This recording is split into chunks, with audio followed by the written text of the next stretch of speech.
ત્વમેવ સર્વમ મમ રંગદેવ.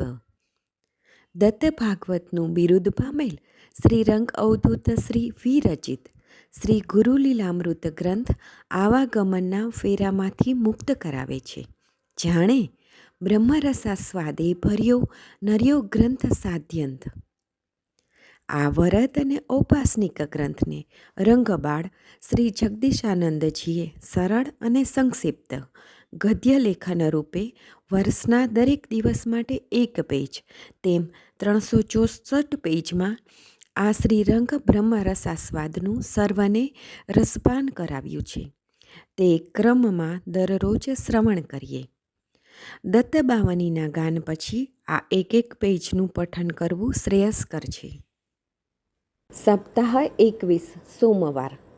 અલગજી કહે છે કે હે નિરંજન, આ જગમાંથી કંઈક પામવું હોય તો કંઈક છોડવાની ત્યાગવૃત્તિનો સ્વાધ્યાય હોવો જરૂરી છે. કશુંક છોડ્યા વિના કશું જ મળવાનું નથી. સૃષ્ટિના સર્જનની એક રચના એક ગુરુ છે. પરમતત્વ આપણી નિકટ હોવા છતાંય અજ્ઞાન અને અહંકારને કારણે આપણે તેને પામી શકતા નથી.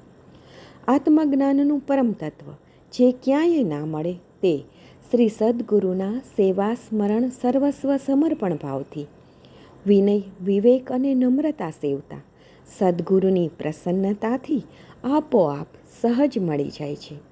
સદ્ગુરુ પાસેથી આ અદ્વૈતામૃત પાન પીતા મુક્તિ દાસી બની જાય છે. મુમુક્ષુ જીવાત્માઓને મુક્તિપદની સીડી પર જવા માટે પહેલામાં પહેલી સહનશીલતાના ગુણની પ્રથમ આવશ્યકતા હોવી જોઈએ. આ સહનશીલતા મારા પ્રથમ ગુરુ પૃથ્વી માતા છે. આ ધરતી માતા કેટલી અસહ્ય વેદના સહીને તેના ખોળામાં ખૂંદતા 84 લાખ યોનિની કેવી સંભાળ રાખે છે. તેની સહનશીલતા તો વિચારો. આ ભૂમિ માતા આપણા બધાથી થતા કેટલાય કષ્ટોની અસહ્ય વેદના સહીને આપણને બધા બાળકોને તેના અંકે લઈને કેવું જ્ઞાનામૃતનું સ્તનપાન કરાવે છે. જન્મદાતા મા તો જન્મ આપીને તેની અમુક વય સુધી સાથે રાખી પછી તેને છૂટું મૂકી દે છે. જ્યારે આપણી આ પૃથ્વી માતા તો જન્મો જન્મનો સાથ છોડતી નથી. બાળક જન્મથી જ્યારે પહેલીવાર ભૂમિના ખોળે આળોટે છે ત્યારથી જ તેના અંતિમ શ્વાસ સુધી અને અંતિમ શ્વાસ છોડ્યા પછી પણ કોઈ એને બાળીને કે કોઈ એને દાટીને ધરતી માતાના ખોળામાં જ સુવડાવે છે. અને આ ભૂમિ માતા પણ હસતા હસતા તમામ યોનિના તમામ બાળકોને પોતાનામાં જ સમાવી દે છે.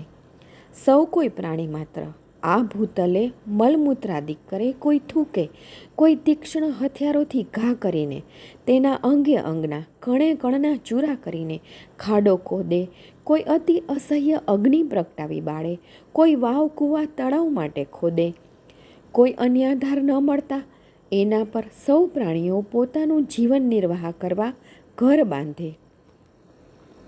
સૌના જીવનનું પાલન પોષણ કરવા ખેતી કરી અનાજ પકવે, કોઈ ચાલતા એને પગથી છૂંદે. આવી તો અગણિત અકથ્ય અકલ્પ્ય કેટલીય યાતનાઓ સહુ માટે પૃથ્વી સહન કરતી આવી છે અને સહન કરે છે. બાળકોના અનેક અપરાધો અનેક કષ્ટો એ સહન કરવા એ માની સહનશીલતાનો સહજ સ્વભાવ છે. પરમ કૃપાળુ પરમાત્માએ આ સૃષ્ટિ પર જે માતૃશક્તિ અર્પી છે એ મહાશક્તિ ક્યારે કોઈનાએ દોષ વિચારતી નથી. તે ઈશ્વર ઈચ્છાથી પોતાના જ પ્રારબ્ધ કર્મનો જ સુવિચાર કરી બધાના બધા જ કષ્ટો સહન કરતા તે ક્યારેય કોઈનો દોષ જોતી નથી. ધરતી તો બધાની માતા છે અને માતા માટે સૌ સંતાનો સમાન જ હોય છે. માતા જ્યારે પોતાના ધાવણા બાળકને ખોળામાં લઈને સ્તનપાન કરાવે છે ત્યારે બાળક ઘણીવાર અતિગેલમાં આવીને સ્તનપાન કરતાં તેની માતાને ઉછળીને લાતો મારે છે. ક્યારેક બાળક માના ખોળામાં જ મલમૂત્રાદિક ત્યાગીને તેના કપડાને તેના શરીરને ગંદુ કરે છે. છતાંય તે સમયે બાળકને માં ત્યજી દેતી નથી કે ગાળ પણ દેતી નથી. એ બધું જ પોતાના પ્રારબ્ધ કર્મને જ અધીન થઈને સહનશીલતાથી સહીને સૌ કોઈના અપરાધોને ક્ષમ્ય કરી ક્ષમા આપે છે.